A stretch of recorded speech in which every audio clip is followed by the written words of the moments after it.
Bonjour, bien-aimés dans le Seigneur Jésus-Christ. Bienvenue à votre émission à la lumière des psaumes. Nous espérons que vous êtes bénis et que le Saint-Esprit vous touche selon les contenus qu'il nous donne la grâce et le privilège de partager ici sur la chaîne des disciples avec vous. Bienvenue sur LTDE, les temples de l'Éternel. C'est avec un réel plaisir que nous commençons cette émission en te posant cette question. Dieu est-il réellement la source de ta joie? Lorsqu'on parle de source, on parle du lieu où on passe se ravitailler.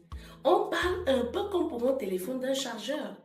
On aimerait bien savoir que l'on a le plus beau téléphone de la terre, mais faudrait-il encore qu'il soit chargé pour qu'on puisse s'en servir? Dieu veut être pour toi cette source-là de recharge. Dieu veut être pour toi cette source de joie. Mais la question se pose encore de savoir aujourd'hui, est-ce que Dieu est ta source de joie? Est-ce qu'il est réellement ta source de joie? Parce que nous avons des chrétiens de cette génération qui parlent de Dieu, mais dont la joie est encore dans l'argent. Nous avons des chrétiens de notre génération qui aiment bien le Seigneur, mais dont la joie est conditionnée par la réussite d'un mariage. Nous avons des hommes et des serviteurs de Dieu qui sont encore résolus à être heureux seulement quand le ministère prospère. Et donc nous revenons avec la question à la lumière du psaume 43, Dieu est-il réellement ta source de joie? Parce que Dieu veut non seulement être ta source de joie, mais il veut aussi être ton refuge, il veut aussi être le Dieu de ton allégresse, le Dieu de ta joie, à l'exemple bien-aimé de Jacob, de David, d'Abraham, de ces hommes qui nous ont précédés dans la foi. Aujourd'hui donc, pour que tu puisses bénéficier du psaume 43 ou encore à la lumière de ce psaume-là, nous allons te conduire dans l'exercice de ta foi pour que désormais tu puisses avoir ce qu'on appelle une adoration intelligente. Pourquoi est-ce que l'adoration est intelligente? L'adoration devient intelligente lorsqu'elle est issue de la révélation.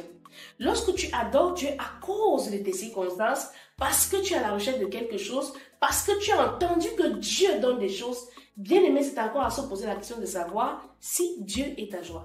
Mais lorsque Dieu devient réellement ta joie, tu entres dans la phase de l'adoration intelligente. C'est pourquoi il a dit, l'heure vient où les adorateurs, les véritables, adoreront le Père en esprit et en vérité. Alors, c'est quoi l'adoration intelligente?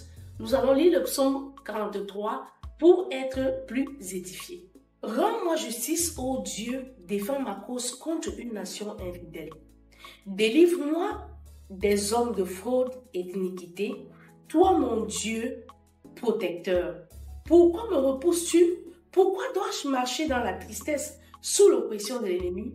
Envoie ta lumière et ta fidélité, qu'elle me guide, qu'elle me conduise à ta montagne sainte et à tes demeures. Voilà exactement ce que l'on appelle l'adoration intelligente. On est certainement sous des coups où on traverse des périodes difficiles, mais il faudrait encore que l'on comprenne que c'est la lumière de Dieu, bien-aimé dans le Seigneur, et sa fidélité qui peuvent nous guider vers les sources d'eau vive dont David parle. Le prophète et roi David parle dans le psaume 23. C'est lui qui me conduit vers des verts pâturages. Il me dirige vers des eaux paisibles et il restaure mon âme. Alors, Dieu a la capacité par sa lumière de te conduire. De te conduire à quoi? De te conduire au point de la force, au point de sa force. À cet endroit où tu trouveras les réponses aux questions que tu te poses. Car ici, dans le thème du psaume, on peut voir comment il y a une question qui est, elle demeure. Rends-moi justice, ô Dieu. Est-ce que tu te trouves dans une situation où tu as l'impression que ton droit est méprisé? Ne prie pas en fonction des circonstances. Ne prie pas, ô Dieu, délivre-moi de cet homme violent. Ne prie pas, ô Saint-Esprit, délivre-moi de la famine ou de la pauvreté. Il faudrait encore que la prière qui monte à Dieu s'élève sous sa lumière. Il y a donc comme ça là, la capacité que l'Esprit de Dieu a de nous guider dans la profondeur de la révélation pour que lorsque nous nous présentons devant le trône de grâce, nous soyons en accord avec la volonté parfaite de notre Dieu.